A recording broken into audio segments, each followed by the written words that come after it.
Joining me now from Boston is Rami Khouri, a distinguished fellow at the American University of Beirut.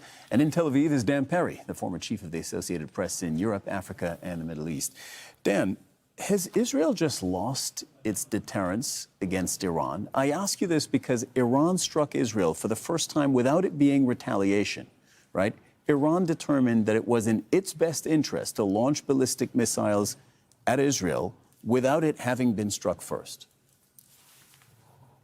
Yep. I mean, the more shocking fact is it looks like the Americans have lost their deterrence against Iran because of the situation where, astoundingly, they launched the war without having a coherent solution for the highly predictable blocking of the Strait of Hormuz. As a consequence, the Iranians feel they have the upper hand. It's unbelievable because by most military measures, by any reasonable measure, militarily, they've been thrashed, but because of this asymmetric success in the Strait of Hormuz and the fact that they freaked out the global economy, they seem to be doing as they please. And we have Trump essentially quite clearly, desperately looking for an exit ramp with the World Cup coming, with the midterms, with public opinion boiling. He clearly wants a deal, and any action in Lebanon is getting in the way of that deal, and he apparently wants Israel not to retaliate. So I can't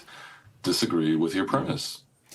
Rami Khouri, please come in on this. What early lessons, and I appreciate it is early, this all happened just a couple hours ago, what early lessons are you learning from what happened this evening? Iran deciding that it could strike Israel, Iran taking the risk of a full-scale Israeli response, because that is a risk, and of a full-scale U.S. response. That's also a risk when you're going to launch ballistic missiles at Israel. Iran deciding that that was its best course of action. Well, Cyril, what we can say about what happened so far is that the Iranians took a big hit when Israel and the U.S. together attacked them 3 months ago, and they survived it, and they were prepared for it, and they're now in a position they feel that they're protecting themselves and protecting their allies in the region, just as the U.S. is protecting itself and its ally Israel. Its other allies that didn't do so well in protecting the U.S. in the region. But so this is something that's really historic. The fact that Hezbollah, which people thought was very badly defeated a few years ago by the Israeli attack, that Hezbollah and Iran, with support here and there elsewhere, more or less withstood the American-Israeli assault and forced them both into ceasefires. Ceasefires which the Israelis generally don't adhere to, the Americans a little bit more. So I think there's something here that's potentially historic. We don't know if there's going to be another joint U.S.-Israeli assault on Iran or on Hezbollah. We'll see. I mean, ultimately, the U.S. can wipe out, and Israel can wipe out much of Iran and much of Lebanon, like Israel did in Gaza.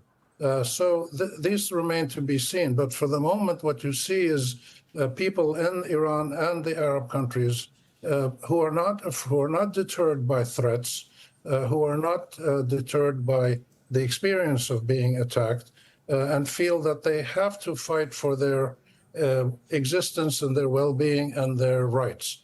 The response to this cannot be military on both sides. There's no military solution to this.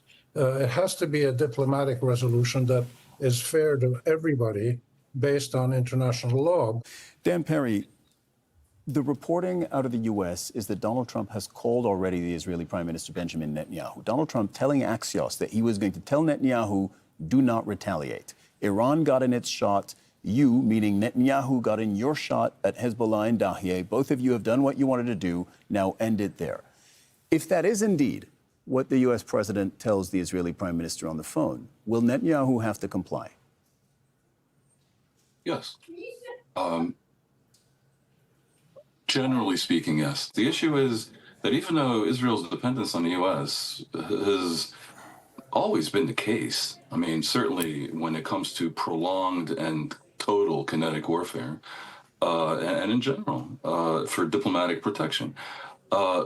Few U.S. presidents were willing to use that leverage in the way that Donald Trump does. The Israelis were very happy to see Donald Trump as this amazing ally when he was recognizing Jerusalem as the capital and recognizing the annexation of the Golan Heights, and then attacking Iran in hopes of achieving what I still believe is a just purpose of bringing down the regime and punishing it for the massacre of tens of thousands of its own people.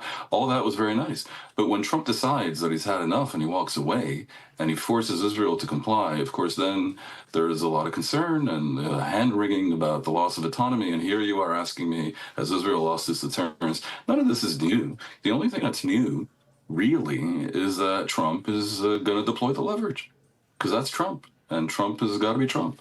So Netanyahu has to obviously comply. But the question was whether there would be any plausible deniability, whether he'd get off a launch before Trump called him. Trump apparently was quite determined. And therefore, he immediately started tweeting and calling and leaking. And remember, this is just a week after Trump leaked that he had cursed out Netanyahu and used the F word, called him crazy, and absurdly enough, taken credit for keeping him out of jail. He wants to keep Netanyahu on a short leash. And we have here a divergence of political interests. And it really is a sad state in the world that we have reached when matters of life and death and war and peace somehow get commingled with political interests. But it's unavoidable when you're dealing with characters of this kind. Trump has political interests that determine that he has to end this war, and he's just trying to find a way to do it not humiliatingly. And he's going to declare victory because, of course, like I said before, Iran really has been damaged, the Iranian regime. So they can always go back to that. Netanyahu is behind by about 20 Knesset seats out of 120 in the polls. In the polls, yeah. Yeah, and that's, well, but listen, the polls aren't wrong.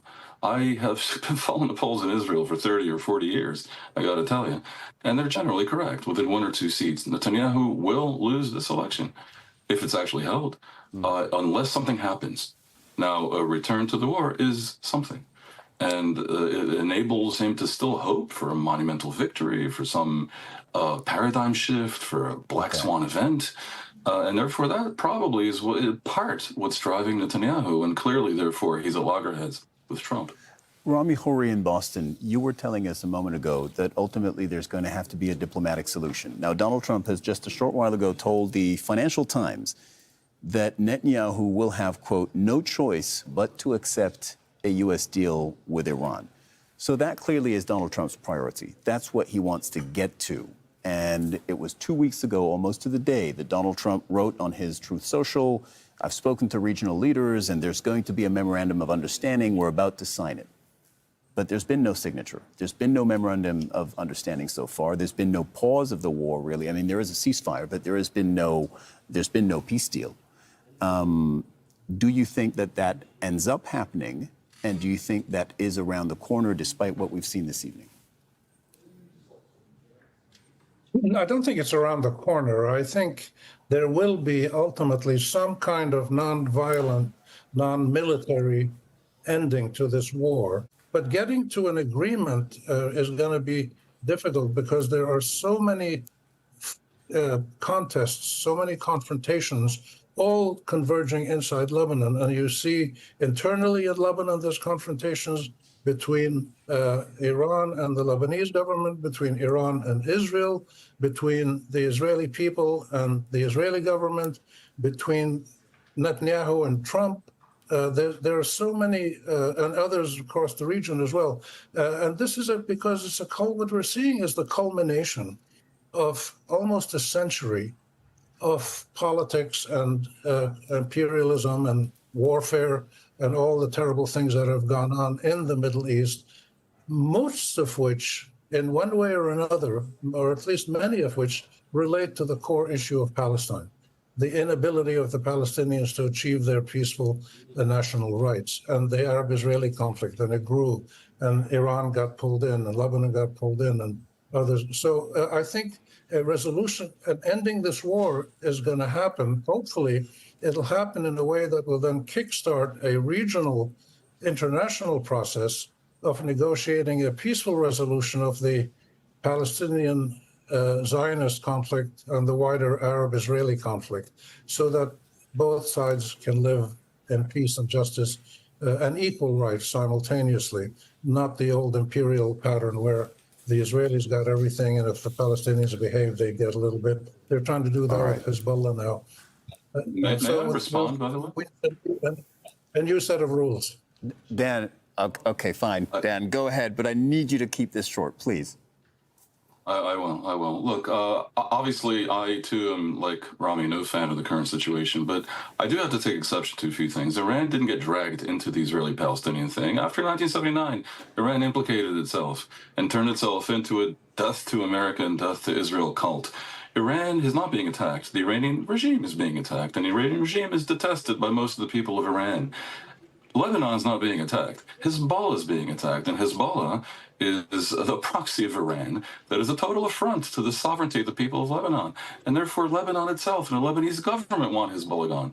The question is how to achieve these desirable ends, how to get rid of the criminal regime in Iran, how to get rid of the preposterous situation where an Iranian militia essentially rules Lebanon. I don't think, like, just as Rami doesn't, I don't think the solution can be purely military by Israel alone, but great pressure of some kind, hopefully international, on these two bad faith players, Hezbollah and Iran, is necessary. All right. I know we're still going to have some disagreements. We're not expecting that this discussion is going to resolve all disagreements. But with much respect to both of you, I thank you both for joining us on the Al Jazeera NewsHour. Thank you very much, Rami Khouri and Dan Perry.